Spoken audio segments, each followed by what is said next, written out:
men, women, and children were deliberately starved to death by Joseph Stalin.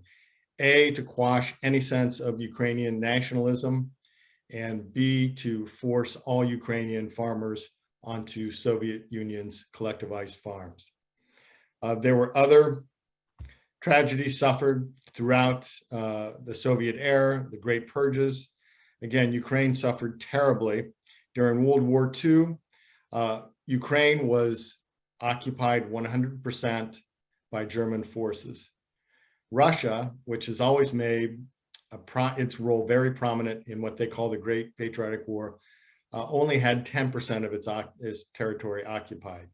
So Ukraine, Belarus, Moldova were all completely occupied by German forces during the Second World War. And as I said, Russia, only 10%. Importantly, because we're going to talk about Crimea later, in 1954, Nikita Khrushchev assigned Crimea to the Ukrainian Soviet Socialist Republic. Okay, this was an administrative act, and that became part of an independent Ukraine. Then we'll fast forward to the bottom, the last line on the screen in front of you. After gaining its independence from the Soviet Union, having its first presidential elections, this is a little known fact. In 2002, the Ukrainian government under President Kuchma actually approached NATO and launched discussions about Ukraine's potential membership in that organization. Next slide, please. Then fast forward to more recent events. Ukraine underwent two political revolutions, two transfers of power. First, the famous Orange Revolution, the presidential election in which the two main contestants were Viktor Yanukovych, a very pro-Russian, very corrupt individual, against Viktor Yushchenko, who led the pro-European, pro-Western, pro-reform forces of Ukraine. This was a contest over an election. Yanukovych claimed victory. The election was completely falsified. Yushchenko was the rightful winner. People took to the streets by the millions to protest this illegal election and force the hand of the Ukrainian government to conduct another election, which Yushchenko won. And then the second revolution, known as the Euromaidan, or the Revolution of Dignity. Now, this revolution was sparked by the fact that Yanukovych later on was elected president. The European Union approached Ukraine and offered Ukraine an association agreement with the European Union. The expectation was that Viktor Yanukovych would sign that association agreement. Under pressure from Putin, he refused to do so. That unleashed millions of people taking to the streets in Kiev and other cities because they wanted their country to be part of Europe. They wanted this agreement signed. This led to massive demonstrations. Yanukovych then ordered security forces to open fire on the protesters, and ultimately he was forced to leave the country. And then a pro-EU, pro-reform government entered into legal force in Ukraine. Наступна, будь ласка. Okay, fast forward for today. What do Ukrainian people think about their future? Where do they want to see Ukraine? IRI does extensive national survey research in Ukraine. We do polls really on a quarterly basis. We do this for several reasons. Number one, we provide this information to the president and the prime minister and the cabinet ministers to help them with their reform agenda, provide it to parliament in terms of their legislative agenda. We also provide it to political parties. We work with political parties very extensively as part of our normal work in any country. The survey data helps political parties with messaging for voters, voter targeting, helps them conduct issue-based campaigns. Our survey data shows that the vast majority of Ukrainian people would like to see their country in Europe. 58% of Ukrainians in our most recent poll said that they supported EU membership over Putin's Eurasian Customs Union. Наступна. And we ask the question this way. It's a push question. We offer respondents two choices. If Ukraine was able to enter into one economic union, which would it be? You can see from the top of the screen, 58%.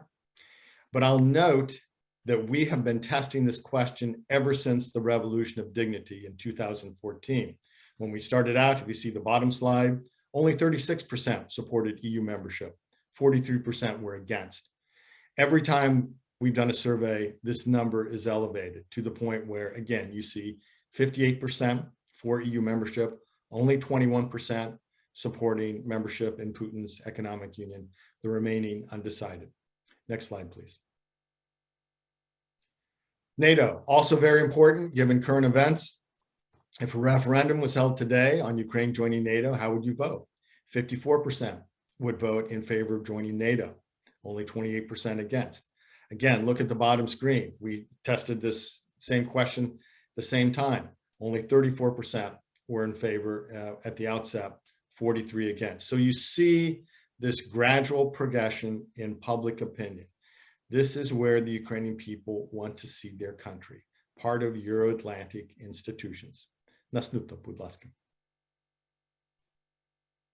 So it's very clear where public opinion is, where the people are, where the government are. As a matter of fact, recently the Ukrainian Verkhovna Rada, the Parliament of Ukraine, enshrined in an amendment to the Constitution Ukraine's Euro-Atlantic aspirations. The Constitution now says that Ukraine aspires to be part of the European Union. Now, a lot of people are speculating on what Vladimir Putin's aims are right now in terms of what's taking place on the borders. Some argue that he wants to restore Russia as a great power, restore Russia's empire. There's an equally compelling argument that Putin greatly fears European integration for Ukraine. Because as Ukraine continues to build its democratic institutions, becomes more eligible for the European Union, perhaps NATO, this means that Russian people may start to make similar demands on their president. Putin clearly intends to stick around for a while in his current position. The Russia Duma recently amended their constitution to allow Putin to run for 2 more terms, which means when he's up for re-election in 2024, he could serve 2 more terms. He could be president until 2036 if he lives that long. The point is, he fears a democratic, prosperous European Ukraine and will do anything in his power to stop that from happening, because that could certainly endanger his prospects in terms of remaining in power. Наступна, будь ласка. Okay, I've got a map here. I want to go through this with everyone so they fully understand. As a result of what happened in the Revolution of Dignity, the change in government, the installation, the election of a pro-EU, pro-reform government, Putin made 2 huge moves. He sent Russian military forces to invade and occupy the Donbass area of eastern Ukraine. Similarly, he held a referendum and annexed Crimea in Ukraine's south on the Black Sea. So he was successful in these 2 endeavors, but it's important to note that this was not his original plan.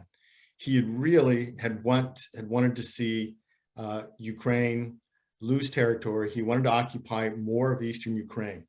So you see Donbass and Crimea set forth in the orange areas, but I want you to focus on the rose-colored section right beside that.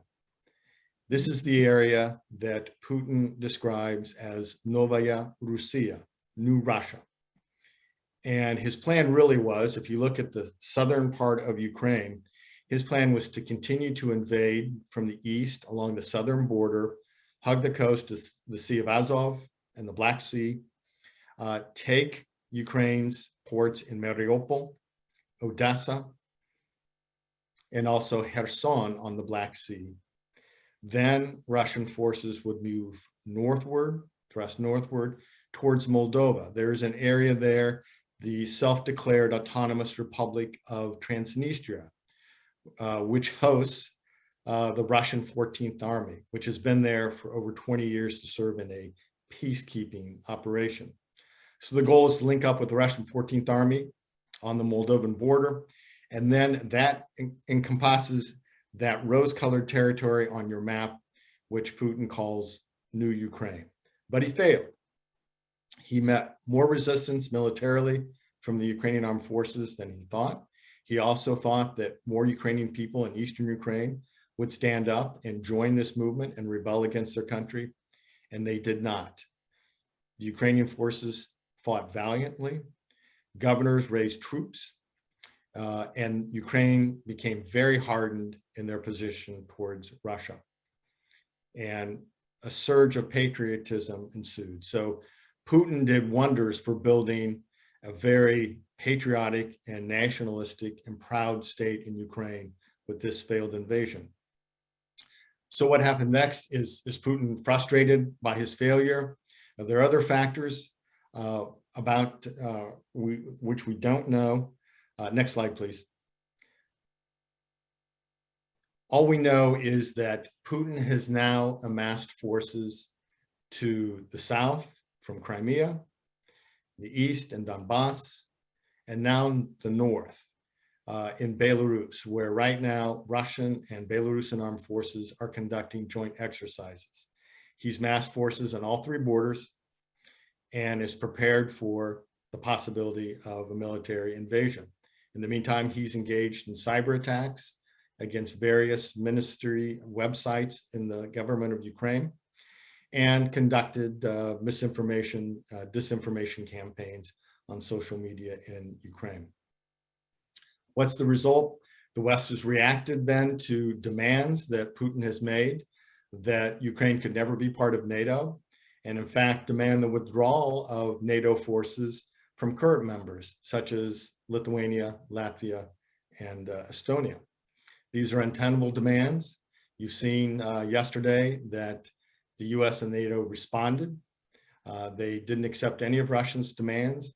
They've made, we don't know very much about the details of what's in there. This is sealed, it was hand delivered.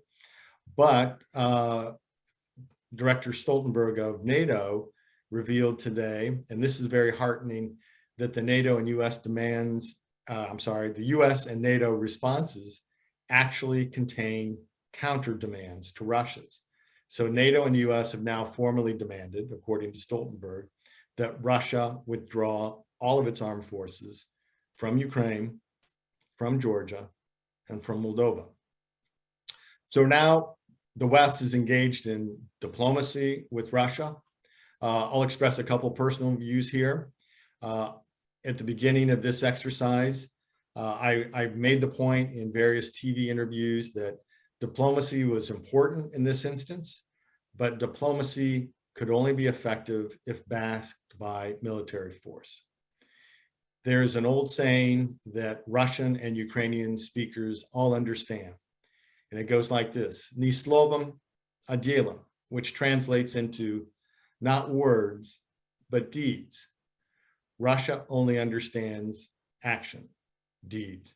It doesn't understand or is not swayed by words or threats of sanctions, threats of military action. So again, I'm encouraged to see that in the past weeks that the United States and its NATO allies are increasing their military supplies to Ukraine. The US, as you know, has announced the possible deployment of US forces in the region. These are all positive steps because, again, this diplomacy can only be effective if it's backed up by US and NATO military force. So now we're at recent events. You're all watching the news. I really don't want to speak any longer because I'm more interested in having a discussion with you and answering questions that you might have. So I'll close there, but that gives you a little bit of perspective of Ukraine, its history, its European history, and its European aspirations, both past, present, and we think the future. So with that, I'll be happy to take any questions that you have. Thank you, Steve. Perhaps Maria, could you remove the share screen? Perfect. And those of you who want to be seen, feel free to be seen if you like, but please stay on mute. Steve, thank you for a really important overview of the history of Ukraine, because I think that helps everyone put the current events into proper perspective. Some of us don't know that much about the history, so we may be missing very important pieces of information or signals that are unfolding today. As we shared Belarus before, and as Belarus is again, arguably still, in the discussion, what role, two sides of that question, political and civil society. So Russia has moved troops into Belarus, obviously with the support of the president, Lukashenko. So what does that mean? What is the nature of that relationship? And then often the case is that civil society doesn't necessarily agree with leadership. So what relationship does civil society from Belarus and Ukraine, is there any kind of coordination, cooperation, support, either in reality or at least philosophically? Because in the early 2000s, as you know, Ukrainian civil society was very supportive of the Belarusian civil society's desire for democracy. So if you could address sort of the role of Belarus in all of this, separating government and non-governmental, that would be very interesting. Thank you. Well, sure. I don't want to get too much into Belarus, but I'll say this. President Lukashenko is not the legally elected president of his country. There's polling data that tells us that Svetlana Tikhanovskaya actually won that election. She's the duly elected president of Belarus, not Alexander Lukashenko. Lukashenko then cracked down on the dissidents, but depended very heavily on Russian support to remain in power. Putin remains his patron. Belarus could not survive economically without massive subsidies on oil and gas from Russia. In fact, that is the biggest budget item in the Belarusian government, to be able to take this subsidized energy from the Russian Federation and then resell it on European markets. That's how he's remained in power and kept the economy going. So heavily dependent on Russian power and influence. We won't be surprised if after these exercises, the Russian troops remain in Belarus. I think that's the biggest fear, that Putin will again move closer and closer to NATO, using Belarus as a proxy.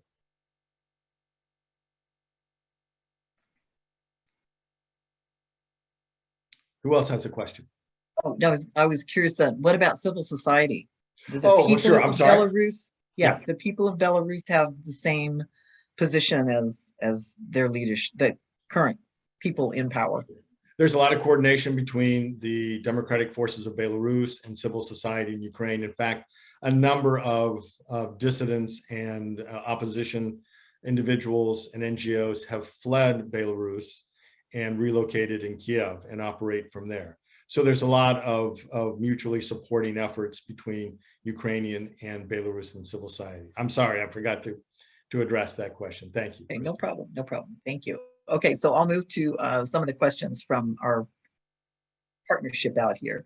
So probably Putin will invade in the next few months. What is your take? Well, again, here in Washington, I listen to pundits all day talk about what Putin will do or what he won't do. Frankly speaking, no one really knows what Vladimir Putin is going to do except for Vladimir Putin. He could invade, he may not, he may try to negotiate. We don't really know. And that's the honest truth. Anybody who tries to convince you otherwise doesn't know what they're talking about. We really don't know. All the US and the West can do is to help Ukraine prepare for the possibility of hostilities. And that's what's taking place now. We simply don't know what his intentions are. Many citizens of Ukraine speak Russian. How important is this to loyalty to Ukraine or Russia? Well, let's point out the fact that one of the justifications that Putin offered for the invasion and occupation of eastern Ukraine was to protect Russian speakers. We did polling data that totally refuted that. IRI's polling data, the vast majority of Russian speakers in Ukraine say that they don't suffer any sort of oppression for speaking Russian. to extend that theory forward, my wife and I both speak Russian. So Vladimir Putin is offering us protection. We don't need it. Neither do the Ukrainian people. Second factor about Russian language in Ukraine. Yes, most Ukrainians speak both languages. They speak Russian and Ukrainian. Russian is more dominant in Eastern Ukraine. Ukrainian is more dominant in Western Ukraine, but by and large, people generally speak both. I'll note for the record that of the 4,000 Ukrainians who died in the fighting in Eastern Ukraine, the majority of those were Russian speakers. So these are Ukrainian servicemen speaking Russian and fighting off Russian aggression. So the languages are mixed, but it's not a factor for Ukrainians. They consider themselves Ukrainian patriots, regardless of what language they speak. How well, in your opinion, obviously, how well can Ukraine defend itself against the Russians? Sure. Well, again, Ukraine, since the initial fighting in Donbass, has really worked hard to build up its armed forces. It's a vast improvement over what it had. Admittedly, there are tremendous disparities between Russia and Ukraine, and especially in terms of aircraft, air power, sea power. Nonetheless, I'll just share this personal observation. I've been to the Eastern Front. I've been to the Southern Front. I've spent time with some of these servicemen. I've had coffee with them. I've talked to them. I'm convinced, based on these interactions with them, the Ukrainian army will stand and it will fight.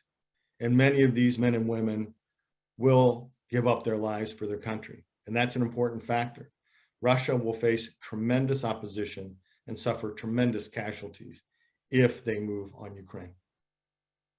Right, and that's further reflected in a discussion by the Ukrainian ambassador to the U.S. today, who also said, clearly on behalf of the Ukrainian people, that they're not going anywhere. The Ukrainian people, they're not going anywhere, and they will fight.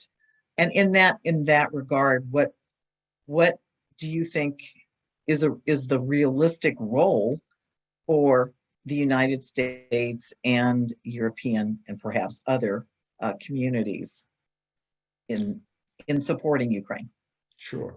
Well, again, right now, I think more of what they're doing, which is supplying lethal and non-lethal military assistance to Ukraine, providing political support. And that is what this administration, what NATO is trying to do. I think we need more of it. The more Javelin missiles and the more Stinger missiles that we can and the West can supply to Ukraine, the better. The administration has taken off the table the deployment of U.S. troops in Ukraine. That's a decision that's been made, whether you agree with it or not. So if that's the case, then the U.S. has to step up and help the Ukrainians fight this conflict, if there will be one, by supplying them with additional material. And the hope is that others will follow. Germany so far has been a huge disappointment. Germany is not only refusing to provide lethal arms to Ukraine, but has actually blocked some of the Baltic countries from supplying German-made equipment to Ukraine. So it's important for the West to be united on this, to be on message, to be united in purpose. And so my hope is that the US and other members of NATO will pressure Germany to do what it should do, and that's to help prepare Ukraine for a massive military invasion. You and I have invested large parts of our life supporting the growth of democracy in various parts of the world. And you specifically have remained in that region, Ukraine specifically, and the region for a very long time. In your opinion, how successful have our USG soft power efforts been, for example, with the Ukrainian people, the majority, wanting their own independence and willing to fight for that? Do you think that anything that we did, US, in our soft power role is reflected in that? Sure. I just look at the map of the region. You see three former Soviet republics, Ukraine, Georgia, and Moldova, who've actually signed agreements with the EU, association agreements with the EU, and now working very hard to do all of the prerequisites that would allow for full membership. That won't happen tomorrow. That will happen in the long term.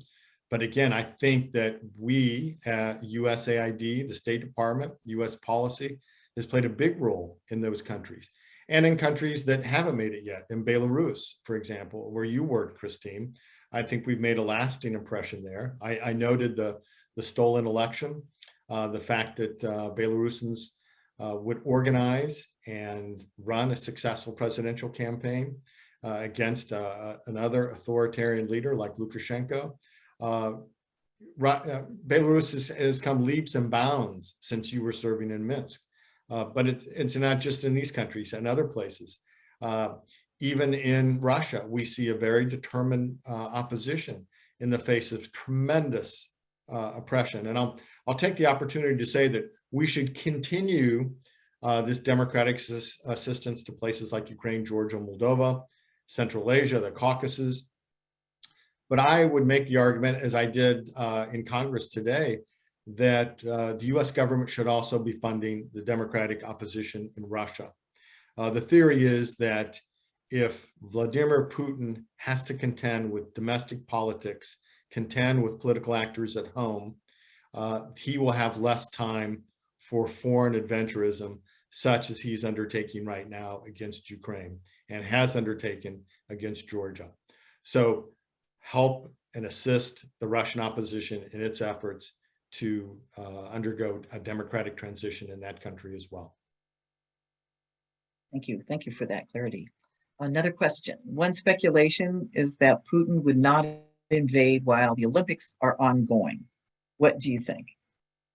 I think that's certainly plausible. I don't think that the leader of China would appreciate an invasion taking place when he's hosting Vladimir Putin at the opening of the games. So maybe that buys some more time. And time is on our side. There's a weather factor in the calculation. Should Russia intend on a massive assault that would include armor, it needs frozen ground to operate. Right now, that exists. In March, it won't. So really, if you talk to a lot of military people, and I'm assuming that the military is well represented in your audience tonight, everyone knows that that heavy armor, tanks, towed artillery can't really operate in muddy terrain. So the optimum time, if an invasion was imminent that includes armor and land forces, that would probably be in the month of February. But again, that's just speculation. No one really knows. Okay. Are the Ukrainians preparing to fight a guerrilla war if the Russians prevail in war? Yes, by all reports. And again, I talked to Ukrainians all day and every day the last 3 weeks. I talked to members of parliament, government officials, NGOs, and a lot of just friends and colleagues who are living in Kiev, who are living in Eastern Ukraine, who are all thinking about what they can do to defend their country. Some of them are engaged in military training.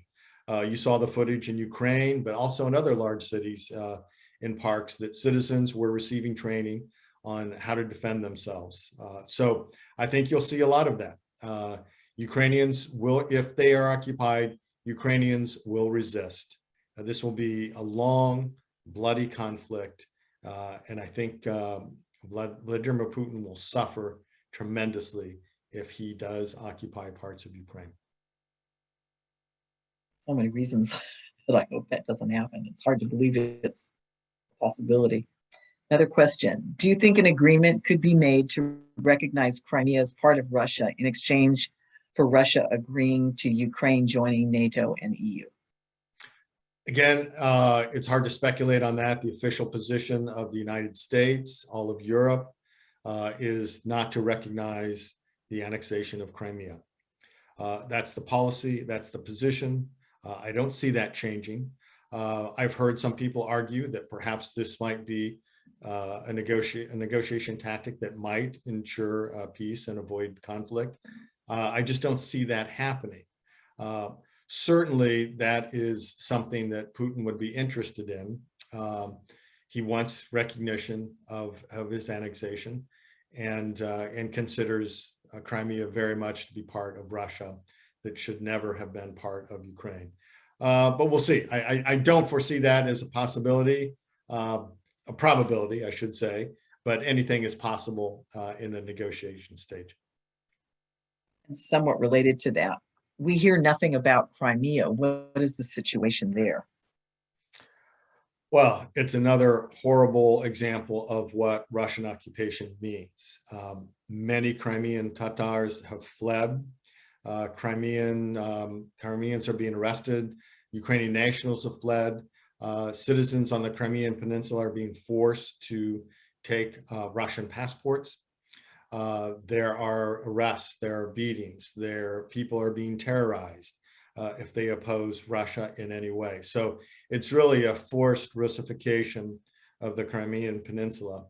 And I'll just share this vignette with you.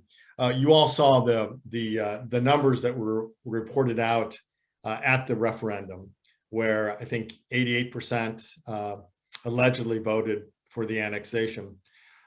We did a survey, RI did a survey 6 months before that. It was the last time. We used to have an office in Crimea, and we did a poll of the peninsula and asked the question, what should the future of Crimea be? The majority of respondents in that survey wanted to maintain the status quo, in which Crimea remained a part of Ukraine with autonomy. I think only 18 or 20% were supportive of independence, and another lesser number were supportive of being part of Russia. And so we asked the question, how could public opinion have changed that dramatically over a 6-month period? It just demonstrates the fact that the elections and the referendum were completely falsified by the Russian Federation.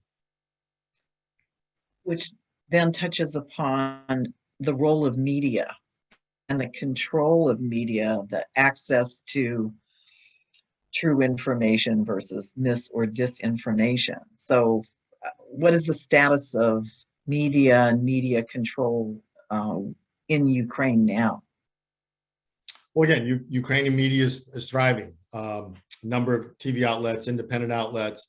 The real issue in terms of media is in Russia, where a majority of Russian citizens, and there's data to support this, still rely on Russian state TV for their primary sources of news. And believe me, I watch Russian TV. I see what's broadcast. It couldn't be farther from the reality on the ground. And in fact, I get into discussions. My wife is Ukrainian. She has relatives that live in Russia.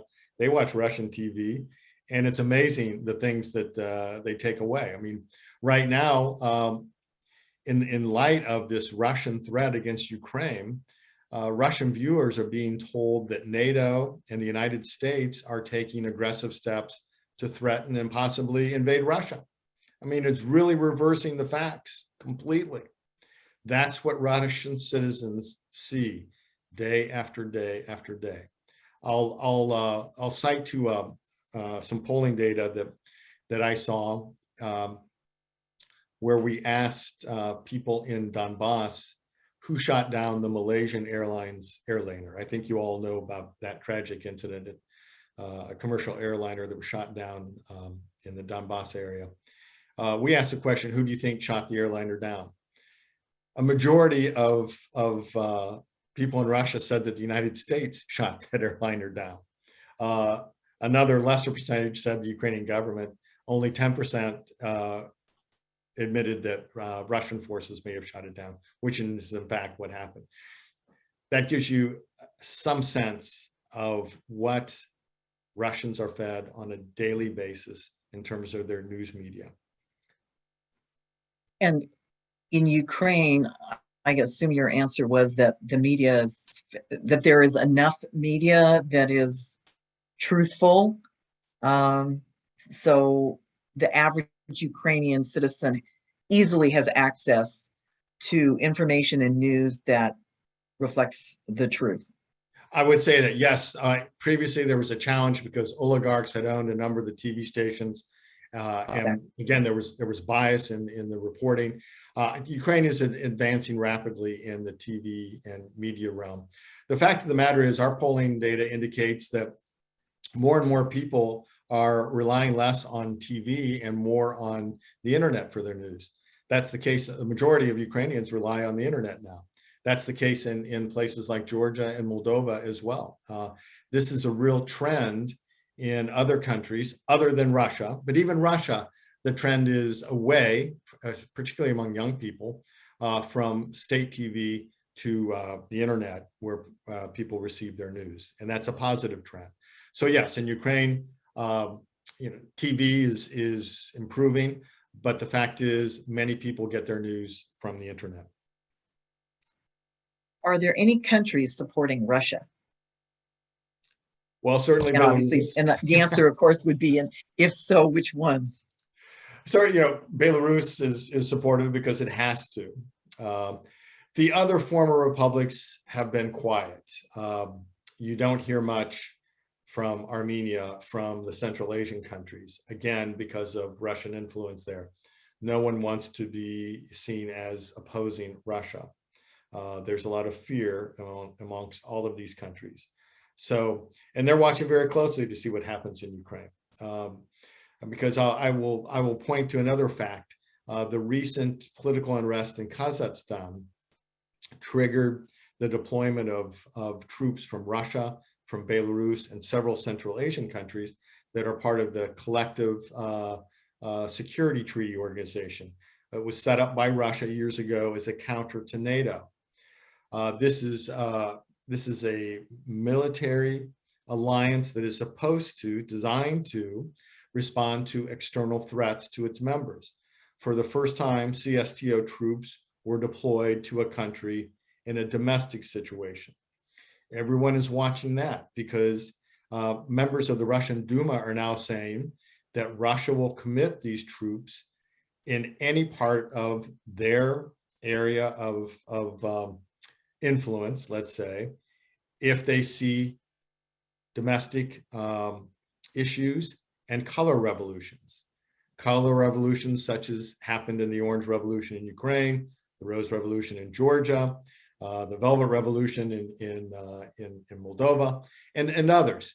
So this was really, really significant to those of us who pay attention, because now Russia is asserting the right to deploy troops anywhere in its sphere of influence, Central Asia, the Caucasus, if they see political unrest. Okay, you may have answered this, but I'm not sure there could be nuance in here that wasn't covered. Russia does have Europe over a barrel. Sorry for the stupid pun. Due to natural gas, but Russia also has big economic problems. Their economy is smaller than Spain's, and their shenanigans are not cheap. If I'm not mistaken, they have occupying troops in Georgia, Moldova, Eastern Ukraine, and the Crimea. Doesn't that hurt them? Also, if Russia turns off the pipes, winter is almost over, so would the impact be diminished? Okay, I think those are questions that are coming from my old gym mate, John Holbrook, if I'm correct. You are correct. Thank you for the multiple questions, John. I'll try to answer all of them. The cost of these incursions in Ukraine and Crimea have not been a big price for Russia to pay. However, as the president and Western leaders have stated, sanctions would be very painful for Russia. In terms of their economy, 50% of their federal budget is derived from oil and gas revenues. So it's important for Russia to be able to continue to export oil and gas to Europe. And again, most people talk about the threat to Europe if Russia turns off its gas. Right now, the United States is working with Qatar, other countries in the Middle East, other countries in Asia, to try to look for alternative sources of energy for Europe. And I think this goes to Germany primarily, but to other countries as well. The United States is considering upping its LNG, liquefied natural gas shipments across the Atlantic. It's shipped across the Atlantic. There's a port in Klaipėda, Lithuania, where it's refined, processed, and then shipped. Again, the energy question is an excellent one, John. Russia could turn the tap off at any point in time. In fact, most people don't realize that it has done so, I believe, 8 times in the past 12 years. They've shut off shipments either through Ukraine or through other European partners. And again, it was Ronald Reagan 25 years ago who led a bipartisan effort, Democrats and Republicans, to try to persuade our European allies not to construct these pipelines with Russia. Reagan made the point that Russia will always have a knife at the throat of Europe if these pipelines are completed. And that prophecy, unfortunately, has come to bear. So energy issues predominate here, both on the Russian side and the European side. Again, if Russia turns off its gas, yes, it will hurt Russia. Russia will then seek to amplify its oil and gas shipments to China. China is a ready and willing customer of Russian energy. So again, I don't see a cutoff to Europe as hurting Russia as much as we might hope that it would, but it definitely will hurt Russia. I hope I've answered all those questions, John. He's smiling, so I guess the answer is yes. The U.S. has the Monroe Doctrine and was willing to go to war over Soviet Cuban missiles. Is it possible that Putin feels about his neighborhood the way we feel about ours? Well, again, it's no longer Putin's neighborhood. The Soviet Union has disintegrated. As I said previously, our data shows clearly that the Ukrainian people want to be part of Europe. They want to join EU, they want to join NATO. That's a decision for the Ukrainian people to make and for NATO to make. It's not a decision for the Russian Federation or any other country to make. So again, it's Putin may want to maintain his influence over the region, but in my view, he's not in a position to defy a country, a sovereign country's right to join organizations, international organizations of their choosing. Do you have an explanation for why it has taken Russia so long to strike with its massed forces? Normally, military wisdom is to not let an opponent have time to defend itself, to defend better. Well, I certainly agree with the theory. Absolutely. Again, the hope is that diplomacy will prevail here. And I think that the US has taken and the NATO organization has taken the appropriate steps here, both diplomatically, but also militarily. The more time we have to supply Ukraine with lethal force, lethal arms, the better it will be positioned to defend himself. So yes, we hope that more time will be devoted to diplomacy. The Russian Foreign Ministry has conceded that it will carefully review the written responses proffered by NATO and the United States. So maybe that buys some more time. Time is on the side of non-conflict. So we'll wait and see. We'll hopefully get through this period with more diplomacy, more talks, discussions. There are some things in the US and NATO responses that Russia said were agreeable, but those are secondary to their main demands, which is that Ukraine can't join NATO. And in fact, current NATO members have to banish NATO troops and weapons from their soil. There's some other issues in there about mutual monitoring of troop movements, the installation of short-range and intermediate missiles in Ukraine that might be the subject of further negotiation, which would play out more time. And again, I keep on repeating myself, time is on our side. If we can get through February and enter the March thaw, the weather factor, I think, plays a role here too. So hopefully negotiations will continue. You don't have to answer this question if you don't want to. I'm just curious, are you able to briefly explain what the USG in soft power is doing in Ukraine these days?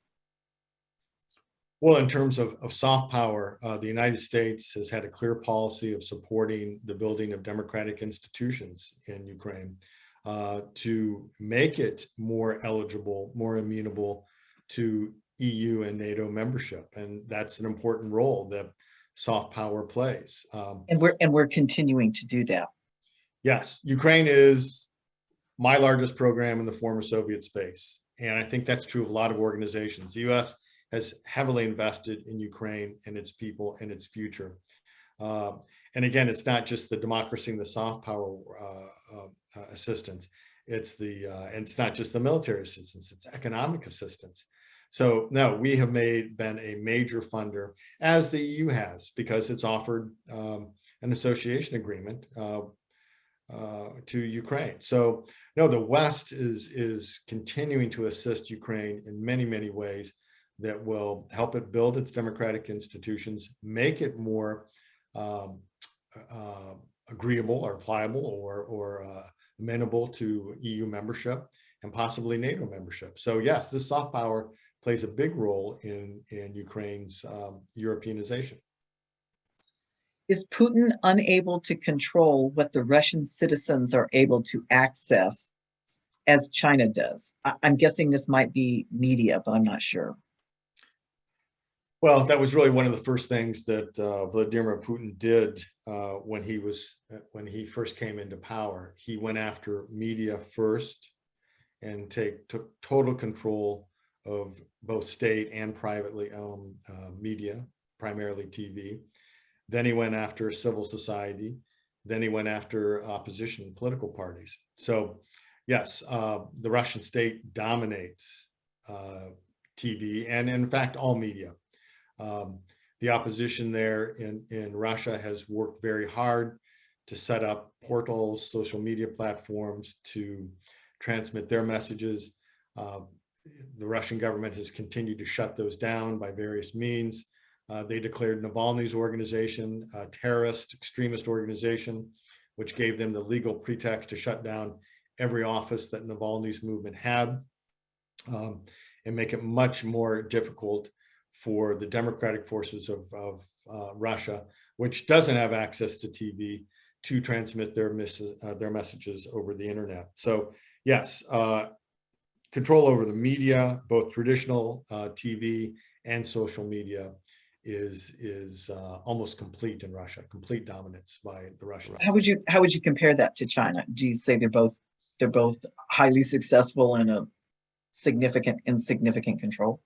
Yes, absolutely. Oh. That's the key to maintaining control, is to control the message. And yes, I'm far better versed in what Russia's doing than China's doing, but I know that the situation remains the same. Very, very difficult to get accurate news in the Republic of China. How is the corruption situation in the current Ukrainian government? Some people are opposed to U.S. involvement because the government is, quote, bad, unquote. Well, again, corruption had traditionally been an issue in Ukraine. The Poroshenko government, which was elected as a result of the Revolution of Dignity, took a lot of steps to create NABU, an independent anti-corruption body. The Rada adopted numerous anti-corruption bills. Corruption remains a problem. That's reflected in the polling that we do, but it's an area where we see some improvement. Zelensky was elected on a platform of combating corruption. He has struggled, but he's made, some valiant efforts. It will take some time, but because this is such an important issue to the Ukrainian people, I think that Ukraine will continue to make strides in the area of fighting corruption. Were you able to work on any of that from a legislative perspective with the government of Ukraine? Well, again, I used to do legislative drafting in Ukraine when I lived there. I don't now, but we certainly supply the government with polling data where we ask people, where have you had to pay a bribe? So we've been able to target certain sectors where corruption is foremost, and I would say those are primarily in the field of healthcare and in education. People continue to bribe their way into universities, but also the healthcare system was very, very corrupted. And there are other sectors as well, but that's where people report that they've had to pay bribes for the most part. Okay. Do you think President Biden's statement about positioning groups in Eastern Europe is a good move? I'm sorry, positioning, did you say troops? I didn't quite hear. Maybe they said groups, positioning groups in Eastern Europe. They may have meant troops. I think that's the case. Yes, since the administration took the deployment of US troops off the table, the next best thing is to position forces in Eastern Europe on Ukraine's border. Again, one would ask the question, how does that really assist Ukraine in this current situation? Maybe it doesn't, but it certainly reassures the other neighbors, the other countries in the neighborhood. And I can tell you, I've talked to a lot of Lithuanians over the past several weeks who are very, very nervous about these joint Belarus and Russian exercises taking place close to their borders. Lithuania fears possible engagement, as do Latvia and Estonia. So you've got 3 Baltic countries that are watching very carefully and doing what they can to assist in Ukraine because they know it affects their future. I'll go back to a comment made at the outset of the fighting in Donbass. I met with the leader of the Ukrainian Orthodox Church, the Patriarch Filaret. And he made the comment to me, he said 2 very, very important things that I still remember. First of all, he said, Steve, right now we're fighting a war for Ukraine, but this is really your war, because if we can't stop Putin, then you will have to stop him eventually, which is why the West needs to help Ukraine now. The second thing he said, and this is actually rather amusing, I said, well, what does Ukraine read right now? And this is the patriarch of the Orthodox Church. He said, the first thing we need is rockets. The second thing we need is prayers. So I thought it was interesting that he ordered those 2 needs in that way. The prayers were secondary to missiles. But I think that's exactly what the West should be doing. If we can deploy troops, let's deploy troops in the region. Let's force Putin's hand somewhat and let him know that that we are geared up for military action if he goes into NATO territory, which is the heart and soul of being a NATO member, Article 5. If one country is attacked, all come to that country's aid. And that's what we need to do if Russia moves on the 3 Baltic countries. I've got some more really interesting questions. Does Putin's current move against Ukraine reflect his view of the Biden administration? Would he have made more headway when Trump was president? If not, why not? Wow, that's a very difficult answer. Question to answer. Go for it, Steve. You know, there were difficulties in the bilateral relationship under President Trump. We all know that. You know, we're all aware of the facts, the actually withholding of military assistance at one point that was later released, but nonetheless, that was an issue. And quite frankly, that was one of the charges listed in the articles of impeachment that were offered in the United States House of Representatives. I think Ukraine was looking forward to having a more stable, normal relationship with the United States. I think that they feel that there's you know, a little bit of a improvement perhaps. But again, the policy on Ukraine was always very good, even under the Trump administration.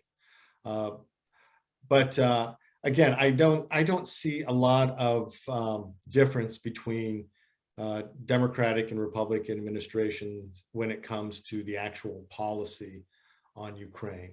Notwithstanding that blip, that incident with withholding of the arms, the request for an investigation of the president's son, notwithstanding all of those things, the policy has always been right. We were the first country to deliver Javelin missiles to Ukraine, which they needed. And I will tell you another vignette.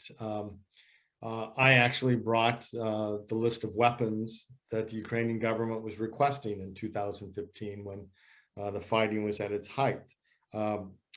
We met with the Minister of Interior and his staff, and they handed us this document with the list of weapons, and they wanted that list of weapons to go to Senator John McCain.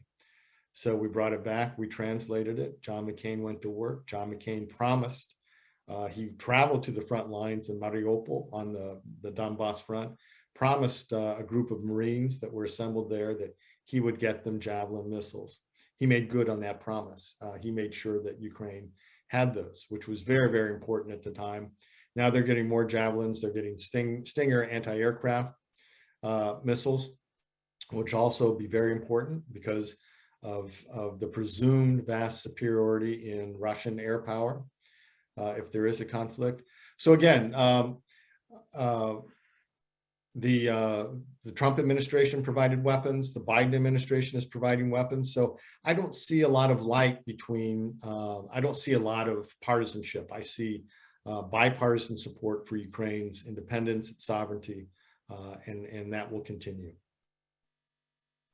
It's been reported that Putin will conduct naval exercises in the northern waters of Ireland, and also that Russians have cut seabed communication cables in the Norwegian waters. Can you confirm any of this? And if true, what does it mean?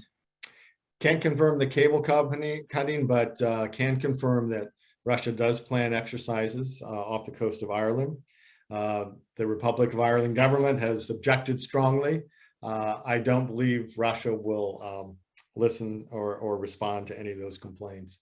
I don't see them changing their plans to conduct these exercises.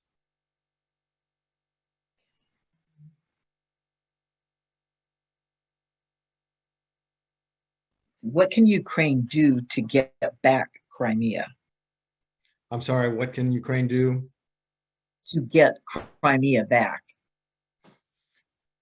Well, again, a very difficult question. It will take some positive steps from the Russian Federation to restore Crimea. Don't see that happening in the long term, but it remains the policy of the United States, the policy of Western Europe, that Crimea remains a part of Ukraine and should be returned.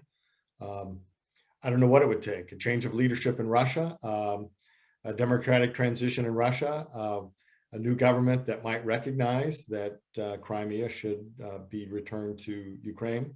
That's what it would take, but I don't know when that would happen. We're all working and hoping towards that sort of democratic transition in the Russian Federation, but I don't know when it would happen, but it would require some dramatic event like that. Russia will never willingly relinquish Crimea. There is polling data that suggests that the Russian people feel very strongly about Crimea, and on the other hand, are very ambivalent about Donbass. I don't think the Russian people really care about Donbass, but because of the long history of Crimea being part of Tsarist Russia, Tsarist Russia seized Crimea from Muslim forces, and there's a strong historic religious sense that Crimea was part of Russia for a very, very, very long time. So it would be very difficult. It's going to take huge steps on the Russian part to ever restore that. And I think probably will only happen, as I said, if there's a democratic transition in the Russian Federation. Excuse me. Do you think the US, UK should declare a no-fly zone over Ukraine if Russia uses aircraft to attack inside Ukraine? Well, that's certainly possible. Again, the question is, what if Russia doesn't adhere to it? There's very little Ukraine could do. Ukraine has a very minuscule air force compared to Russia. So it would be very difficult to enforce that, even if the West were to proclaim it. That would require the deployment of US and NATO aircraft to enforce it. If we're not putting boots on the ground, I don't see the administration deploying US and NATO aircraft. So that would be a tough one. Why isn't the U.S. and why isn't the U.S. and Western countries involving the United Nations? Well, I don't know. Perhaps they don't think that that would be an effective move. Again, certainly worth trying. As I said earlier, the more diplomacy, the better. Why not try? Why hasn't it been done sooner? Again, I think that's reflective of the level of confidence that the various sides have in the United Nations' ability to play in a role like this. Very good question, which I really don't have an answer to. As a Republican-affiliated foreign policy expert, what is your take on the trend in pro-Trump circles led by Tucker Carlson to go soft on Russia, oppose military aid to Ukraine, and even to say that the main danger to peace in Ukraine comes from warmongers in the U.S. Parentheses, I heard Tucker Carlson say this, and this is from a former State Department Foreign Service officer. So the question is a legitimate question for sure. Sure, not sure how to respond to that. Again, we're getting into partisan politics here. I don't watch Tucker Carlson. I've heard some of these comments. Obviously, I don't agree with them. I think they're unfounded. And I wish that they wouldn't be uttered on cable television in the United States. Russia is the aggressor. Everyone knows that. The facts dictate that. So I don't know what to do with the likes of people like that who basically are spinning a narrative that's just not based on the set of facts that exist on the ground in Ukraine and Russia right now. My additional question with this is that type of U.S. media of value to Putin in Russia? Well, I think any narrative which assesses blame to Ukraine and absolves Russia from any blame is harmful because it's just not reflective of the facts. It's not based on the facts. It's not true. So yes, that would be my response. Interesting question that I think of as a former USAID democracy officer. If the U.S. supports political opposition in Russia, would that not justify Putin's interference in U.S. politics and elections? Well, I would say the difference there is that Democratic support to the opposition forces in the Russian Federation doesn't include murdering people, doesn't include poisoning people, imprisoning people. It's a different set of facts.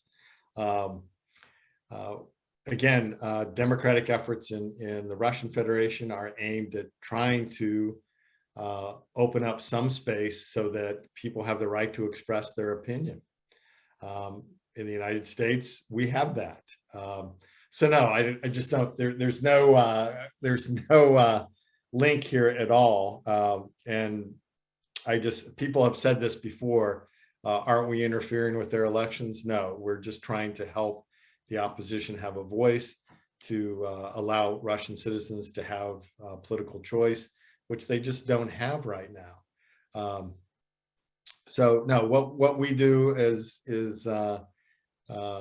completely different than what the Russian Federation does. And yeah, I think that we should continue to support the democratic forces in Russia and in all countries. It's what we should support as Americans. We support democracy, we support freedom, and we should continue to do that. Personally, of course, I agree. There are many Russian speakers, arguably ethnic Russians, in the Baltic states. How much of a risk to those states is there? Well, as I said earlier, I mean, these exercises taking place on Belarusian soil, which borders the Baltics, is causing great fear and worry in those three countries. So yes, there are Russian speakers. It's different. There are very few remaining in Lithuania.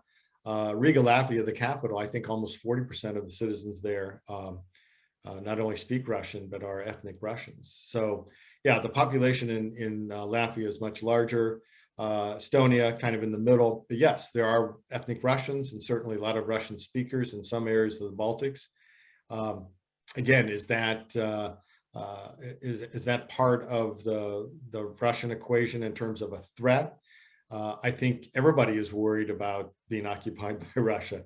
Even ethnic Russians, I don't think would welcome Russian intrusion. Right now, they enjoy all the privileges and freedoms of living in a country that is not only an EU member, but a NATO member. That's a lot to give up if Russia were to occupy those countries. I don't know if IRI or even USAID is very active in the Baltics anymore, but do you happen to have not the exact polling numbers, but do you have a sense of that? That primarily, I would think the ethnic Russians within the Baltics, with Latvia being the highest percentage, significantly the highest percentage, that I heard what your answer was vis-a-vis perhaps their unwillingness to trade what they have for what Russia might offer. But having a larger ethnic Russian population, does that offer perhaps covert opportunities for Russia to insert a presence in those countries? And would they, use that presence to, whether it's again back to media or, infiltrating civil society organizations, any of that do you surmise is likely to happen or is happening? Certainly possible. Is it probable? I don't think so. Again, the question I would ask residents of all three countries is that we're now part of the EU. They can travel freely anywhere they want in the European Union. And the question I would ask is, do you want to travel to Murmansk or Perm or Stary Novgorod, or do you want to travel to Paris and Rome and Barcelona? And I think we all know what the answer is. So yes, I don't see a lot of dissent within those three Baltic countries, regardless of the language those people speak or their ethnicity. I think they are dedicated to remaining a part of the European Union because of all the privileges and that it offers and the standard of living that it offers. Okay, what sanctions might actually be effective in making Russia less aggressive? Well, I would offer two. I mean, there's been a lot of, again, we don't know the type of sanctions that the US and the European Union would levy on Russia if there was an invasion. I mean, we've stated that there will be heavy costs. No one knows exactly what those costs are, but there have been hints that the Russian banking and energy sector would be heavily sanctioned, which would be a terrible blow against Russia. There have been discussion of eliminating Russia from the SWIFT system, which governs international financial transactions, dollar-denominated transactions. That would certainly be harmful to Russia. And of course, we have the big elephant in the room, which is Nord Stream 2, the pipeline that runs directly from Russia to Germany. There was a vote last week in the United States Senate. There was an attempt to reimpose the sanctions that the administration had lifted on Nord Stream 2 pipeline that is basically completed, but awaiting certification from certain government regulatory bodies in Germany. So again, I would say energy, banking, and the SWIFT system would all be very, very powerful sanctions against Russia. and would cause tremendous economic harm. Is it enough to completely deter Vladimir Putin? No one knows that answer. It'll be a tremendous cost, but let's face it, does Vladimir Putin really care about the welfare of his people? I think that's that's an appropriate question. If he did, he would be modernizing the economy instead of depending on oil and gas. He'd be looking to improve the incomes and standard of living of his own people, which continue to fall. Russia has suffered tremendously from the sanctions that have already been imposed after their invasion of Donbass and the annexation of Crimea. The Russian people don't want more sanctions. They've been hurt badly by these. And so they will have a tremendous effect. Whether or not they ultimately sway the leadership of the Russian Federation, we don't know. I hope we don't have to find out. A senior U.S. diplomat told me recently, not me, the person who asked the question. A senior U.S. diplomat told me recently that the Russian state is actually much less capable technically of controlling the internet than China is. Consequently, young Russian people know what's going on in the world and how divergent the content of state media is from reality. Older people in the villages, in contrast, he said, get their news from TV and buy into Putin's line. Do you think there would be unrest in the major Russian cities if there is an invasion of Ukraine and significant Russian casualties result? Well, that's certainly an appropriate question. Again, the answer is we simply don't know. I would think that there would certainly be a reaction on the part of Russian mothers, Russian families, to lose their loved ones in a fight with a country that they've considered their brothers for centuries. Again, it's very difficult to gauge Russian appetite for this war. Again, we all see interviews with people on Russian TV. How truthful those responses are, we don't know. Again, we just simply don't know what the reaction is going to be for sure, but I would guess this would have a tremendous impact if such an incursion would incur the casualties that we expect, that would cause a lot of backlash back home in Russia. What source of revenue would Ukraine have if it were to enter into a customs agreement with Europe? I'm sorry, can you repeat that? What? Sure. What source of revenue would Ukraine have if it were to enter into a customs agreement with Europe?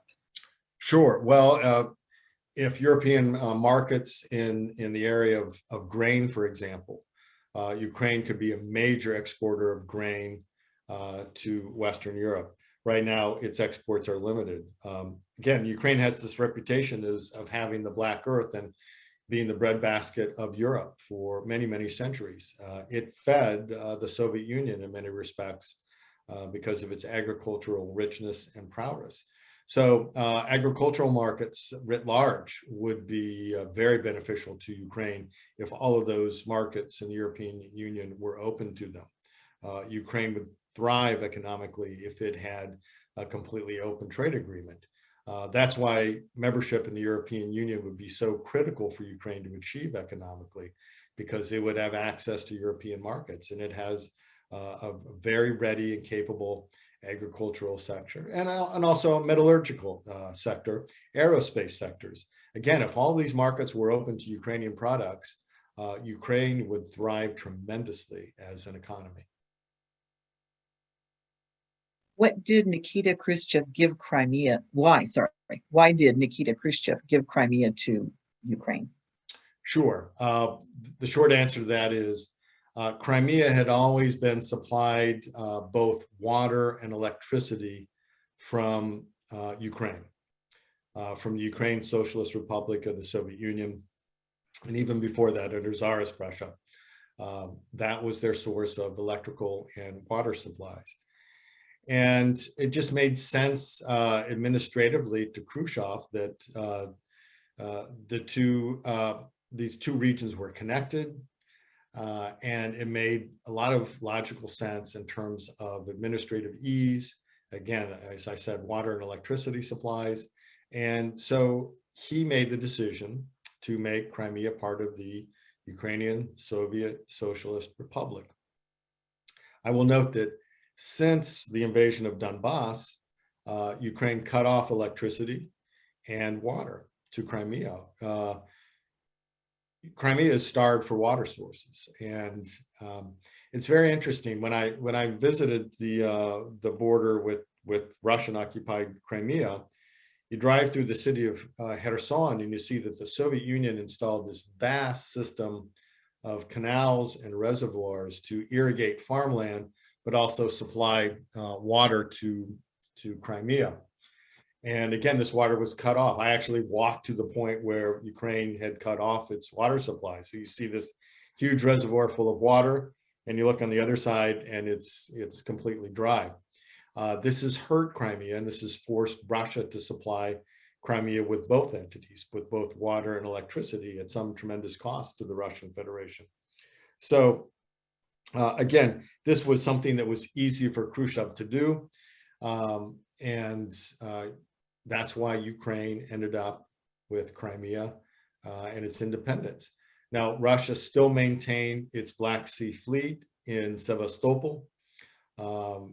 They continued to lease that base from the Ukrainian government for many, many years. And again, this was payment for oil and gas shipments that Russia supplied. And in payment for those subsidized oil and gas shipments, Ukraine allowed Russia to lease this important naval base in Crimea. And again, Crimea, even after Ukrainian independence, I think the estimates were roughly 35 to 40% of the residents of Crimea were ethnic Russians. But again, the majority were Ukrainian. So we'll see. That's the reason Khrushchev did it. It's had tremendous repercussions in recent years, but that's where we are. Crimea is now occupied by the Russian Federation. As I said earlier, the only way it probably will be returned is if there's a dramatic transfer of power in Russia. Ukraine got rid of the nuclear weapons it inherited from the USSR. What is the feeling about this decision in Ukraine when the Ukrainian army does not have the means to deter a Russian invasion? Well, yes, that was an important move on Ukraine's part. After the dissolution of the Soviet Union, Ukraine had the third largest nuclear arsenal in the world on its territory.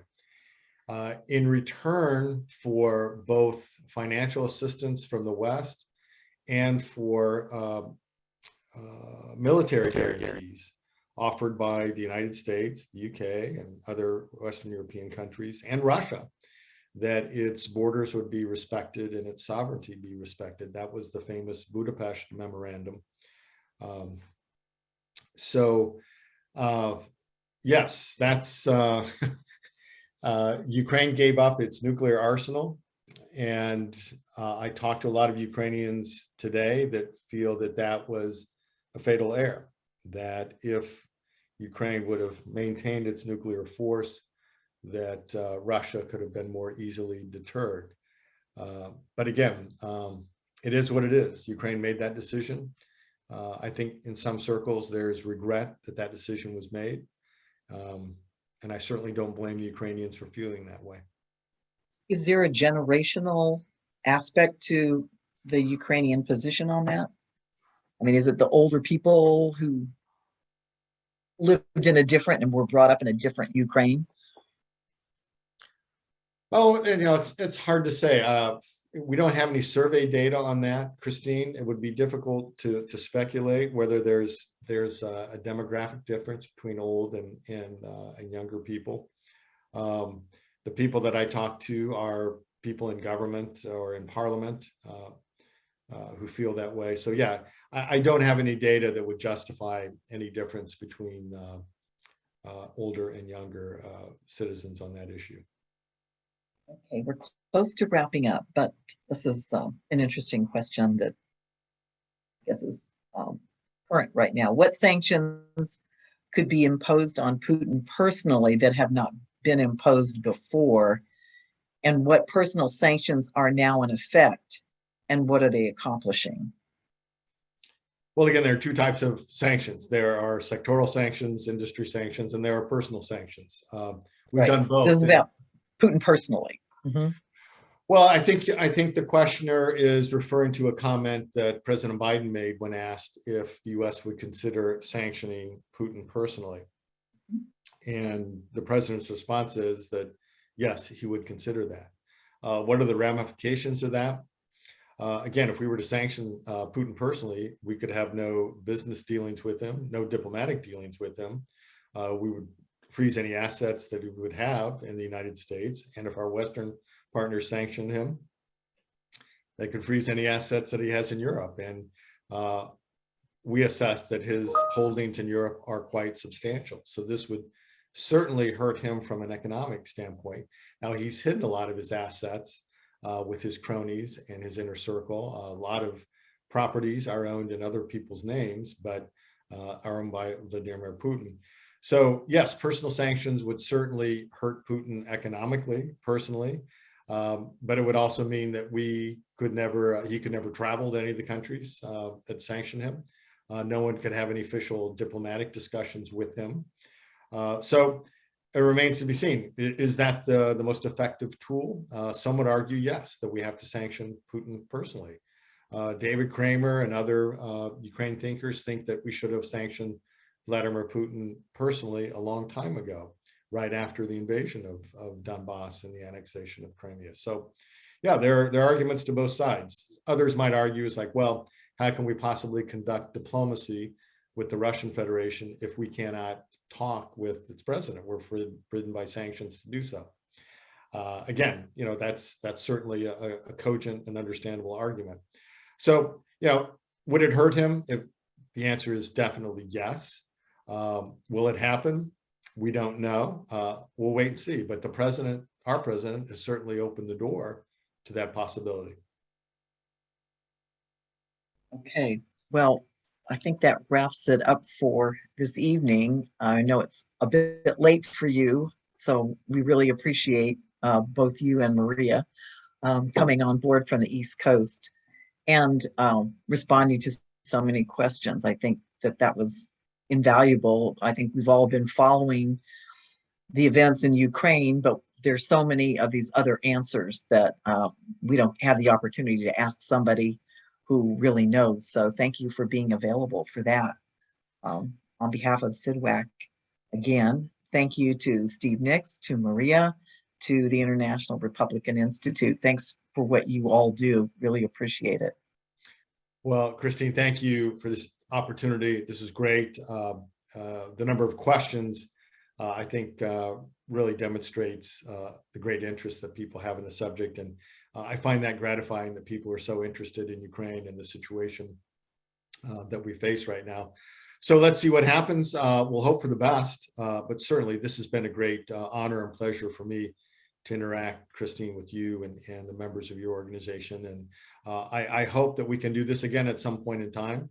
If an invitation is offered, I would certainly look forward to doing this again at some point. Well, there's certainly an open door. So I also reach out to you as the events change, when you feel that you have a story that needs to be told, please let me know. Great.